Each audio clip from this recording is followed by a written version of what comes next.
Katikkiro Charles Peter Mayiga awadde bannayuganda amagezi naddala abaganda abawangalira mu North America ne Canada obuteerabira waabwe. Ono era abasabye okulafuba n'okufuna obukugu obw'enjawulo okusobola okweyimirizaawo. The world is ruthless to the lazy bones. What can you do? How much do you love what you do?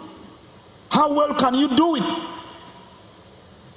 Young people must grab all the opportunities that come their way if they are going to be masters of the future in Buganda, in Uganda, in the United States or in any part of the world.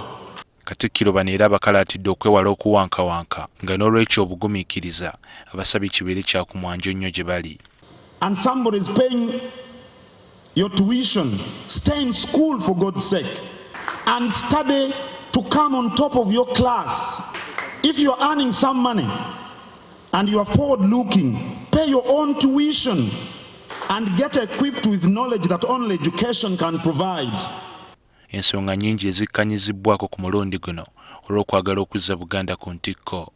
Twebazizza nnyo Ssaabasajja Kabaka olw'obubaka bwe yatisse n'alinnya Victoria Ruth Nkinzi, era tweyama okunyweza obumu, okwongera okujjumbira ebikolebwa eby'okuzza Buganda ku ntikko n'okwongera okuyigiriza abaana baffe ennono n'obuwangwa bwaffe.